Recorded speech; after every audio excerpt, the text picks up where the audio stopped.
Ortúlio. Renan, vamos mudar um pouco de assunto e falar agora de viabilidade eleitoral. Veja, você tem se destacado muito entre os jovens, né? Essa subida sua se deve em muita medida às ideias e tudo mais, mas também ao seu sucesso com o público jovem. E a gente sabe que a política estratégica, ela vive de duas coisas, ideia e comunicação. Né? Não basta ter ideia e não ter comunicação, e ter comunicação e não ter ideia. Né? Estrategicamente, você tem que ter esse binômio.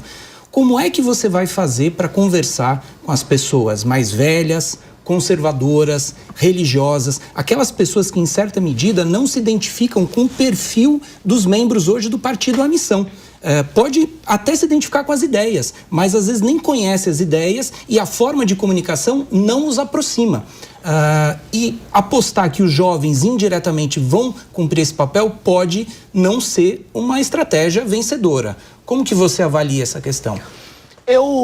Quando eu decidi ser pré-candidato à presidência e conversei com o nosso time, eu falei muito com as pessoas, olha, a gente não dispõe de meios que permitam com que a gente chegue nas pessoas de maneira clássica. Eu não tenho acesso à televisão como os candidatos grandes têm, eu não tenho o dinheiro para botar uma propaganda na televisão, para sair colocando outdoor por aí, eu não tenho nada. Eu sou um cara de classe média que vive num apartamento pequeno, que todo o dinheiro do trabalho que gero eu coloco no movimento e no próprio partido político, faço essas coisas ficarem de pé. Portanto, eu farei uma campanha com o que eu tenho à disposição e falando sempre a verdade. Estou falando isso não porque eu quero dar uma de Don Quixote, mostrar que eu sou apenas idealista. Eu estou falando que quando você não tem nada, você não tem nada a perder. E eu vou fazer apenas o que eu acredito no processo. Naturalmente, isso ressoa entre os mais jovens. Agora, como você colocou, e eu concordo contigo, isso também representa os valores das pessoas mais velhas. Essas pessoas estão em bolhas cognitivas, bolhas de algoritmo nas redes sociais, diferentes das nossas. Também tem uma barreira de entrada que uma parte importante dessas pessoas acha que nós somos comunistas, porque nós somos de direita, mas não somos Bolsonaro. É natural. O problema é quando nossa mensagem chega. Eu sou o mais desconhecido dos pré-candidatos a presidente.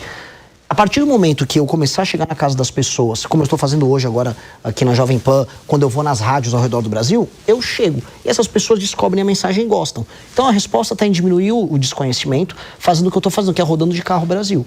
Se eu vou aguentar, aí é uma questão, assim, falam de burnout, esses cansaços, eu não posso me cansar, em tese eu sou jovem, mas eu vou trabalhar o máximo, eu vou rodar de carro, eu vou em rádios, eu vou na mídia tradicional, e eu ainda acredito muito no papel da imprensa tradicional, e com base nisso eu vou começar a chegar no coração dessas pessoas mais velhas falando algo que está dentro do sistema de valores deles. Então, isso é meio que inevitável. Para te conhecer um pouquinho melhor, você é um liberal progressista ou é um liberal conservador em relação aos costumes? Ou não é nada disso? Eu sei, por exemplo, que você é católico. Pouquíssima gente sabe disso. Que eu não gosto. Então, de repente as pessoas não sabem disso. Às vezes a questão não é o conteúdo, mas a forma de comunicação. Então eu volto a perguntar, você é mais progressista ou mais conservador em relação à pauta de costumes? Eu sou uma pessoa de direita. Eu não gosto de me encaixar colocar nessas caixinhas. Eu sou um cara que tem uma banda de rock, que não gosta de andar todo arrumadinho. Ao mesmo tempo, eu sou uma pessoa que entende a necessidade de lei e ordem. Eu acredito na presença do transcendente na nossa vida. Eu acho que existem hierarquias de valores. Isso me coloca uma pessoa à direita. Agora, não me coloco... Porque o que seria um conservador em termos brasileiros? Aborto, por exemplo. A pauta do aborto, a gente é favorável à manutenção da legislação atual e contra esses movimentos feministas de hiperliberalização do aborto que existem. É uma pauta conservadora. É uma pauta conservadora. Só que eu não levo isso de uma maneira moralista. Eu não vou ficar aqui fazendo... Por exemplo, eu sou católico, mas eu não vou ficar aparecendo numa igreja para fazer campanha todo dia. Eu acho que eu separo minha esfera pessoal, existencial, da minha esfera política de trabalho. Eu tento fazer isso de uma maneira, vamos dizer, correta para não ser invasivo e para não ficar fazendo propaganda. Porque existe um vício. A partir do momento que você começa a misturar essas coisas, você começa a ser um moralista. A partir do momento que você é um moralista, você cresce em redes sociais, mas isso vem com um preço. Que é o preço, em algum momento, de você ser, eventualmente, um hipócrita ou de você usar a fé e a confiança dos outros para amealhar, vamos dizer, dividendos políticos. Eu não quero fazer isso. Eu quero ganhar em cima das minhas ideias que resolvem o Brasil. Que são ideias que podem ser colocadas à direita. Agora, nunca fui, não sou um progressista e nem o serei, assim. Esse é o meu jeito de ser.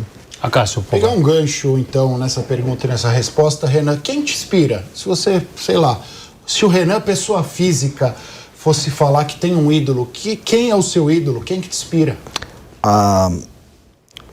Júlio César, Alexandre o Grande, Ayrton Senna, Bob Dylan. Seria um quadrinome aqui de heróis Heróis políticos, heróis em campo de batalha, heróis em termos de liderança, heróis em dedicação e disciplina no trabalho, acho que o Senna é um exemplo disso, herói na manutenção das suas convicções pessoais e a sua audácia em não ser moldado por ninguém, que é o caso do Bob Dylan. Eu sempre penso assim, o que cada um deles faria na hora de eu tomar uma decisão.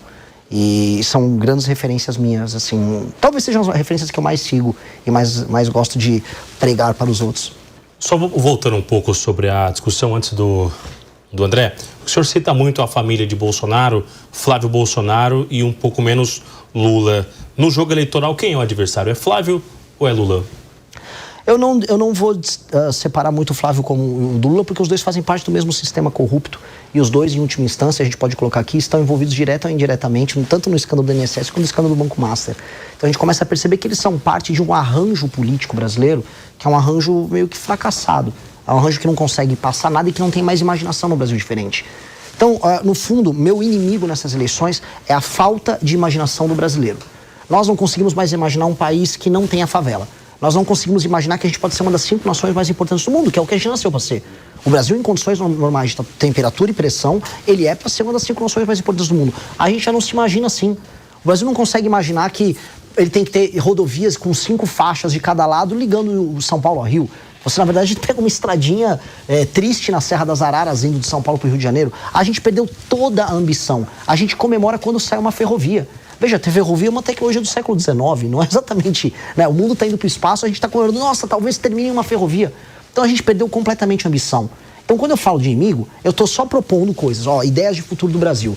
O Flávio e o Lula são coisas velhas. Eles só ficam repetindo aí os mesmos chavões. O Lula fica falando, é a ditadura, o fascismo. Tá, os caras estão lá nos anos 60, 70. Flávio Bolsonaro é Salva Meu Pai, que também estava o pai dele nos anos 60 e 70. Eles só estavam em lados diferentes do PT. Eu não quero viver nos anos 70 e 70. Eu não quero viver nos anos 80 com a ditadura, com o fim da ditadura e com o começo da Constituição. Eu quero viver nos anos 2020, 2030. Eu quero saber quando o Brasil vai ter base no espaço.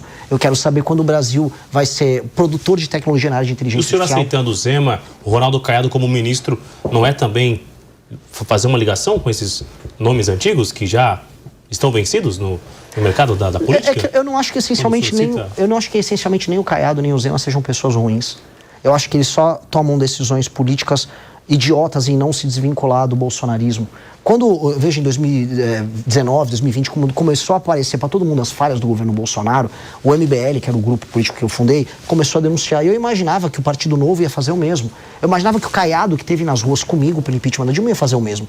Aí quando eu vi, eles ficaram com medo, porque a força dos Bolsonaro nas redes sociais e eleitoral dava medo. Aí quando eu vi o partido deles e o projeto deles ficou meio que condicionado às vontades do bolsonarismo.